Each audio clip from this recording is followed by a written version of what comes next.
ঢাকা জেলার অতিরিক্ত police super Mohammad Abdullah Hil কাফিকে আটক করা হয়েছে। ঢাকা হযরত শাহজালাল আন্তর্জাতিক বিমানবন্দর থেকে ডিবি পুলিশের একটি দল তাকে আটক করে। গত 5 আগস্ট ঢাকার আশুলিয়ায় ছাত্র জনতাকে হত্যার পর লাশ পোড়ানোর অভিযোগে তাকে আটক করেছে ঢাকা মহানগর গোয়েন্দা পুলিশ। সোমবার তার পালিয়ে যাওয়ার খবর পায় আইনশৃঙ্খলা বাহিনী। দিনভর চেষ্টার পর রাত 10টার দিকে তাকে বিমানবন্দর থেকে আটক করা হয়। ঢাকা জেলা উত্তরের ওসি রিয়াজউদ্দিন বিপ্লব এ তথ্য নিশ্চিত করেন। ডিবি পুলিশ সূত্রে জানা গেছে, গোপন সূত্রে আব্দুল্লাহ হিল কাফির পালিয়ে যাওয়ার খবর পায় ডিবি পুলিশ। এরপর দিনভর নানা নাটকীয়তার পর শাহজালাল বিমানবন্দর থেকে তাকে আটক করতে সমর্থ হয় ডিবির একটি দল। কাফির বিরুদ্ধে গুরুতর অভিযোগ রয়েছে উল্লেখ করে আইনশৃঙ্খলা বাহিনী জানায়, তিনি গত 5 আগস্ট ঢাকার আশুলিয়ায় ছাত্র জনতাকে হত্যার পর লাশ পুড়িয়ে ফেলার অভিযোগে অভিযুক্ত। গত 30 আগস্ট 1 মিনিট 14 সেকেন্ডের একটি ভিডিও সামাজিক যোগাযোগ মাধ্যমে ছড়িয়ে পড়ে।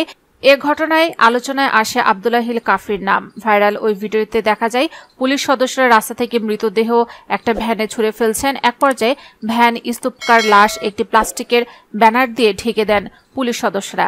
ভ্যানে তোলা এক ব্যক্তির লাশ শনাক্তের মাধ্যমে জানা যায় ঘটনাটি আশুলিয়ার। সূত্রটি জানায়, এই ঘটনার সময় ঢাকা জেলার অতিরিক্ত পুলিশ সুপারের দায়িত্বে ছিলেন মোহাম্মদ আব্দুল্লাহ হিল কাফি। পরে এ বিষয়ে কাফির এক সহকর্মী বক্তব্য দিয়েছেন গণমাধ্যমে।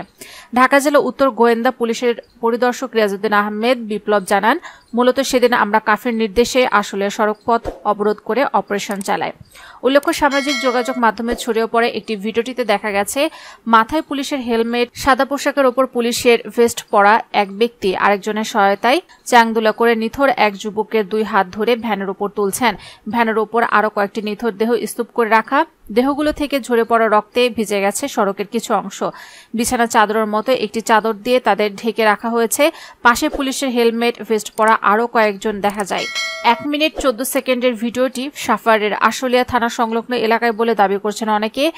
এএফপির ফ্যাক্ট চেকিং এডিটর কুরুদ্দিন শিশির তার ফেসবুক টাইমলাইনে ঘটনাটি 5 আগস্ট আশুলিয়া থানার নিকটবর্তী এলাকায় বলে উল্লেখ করেন।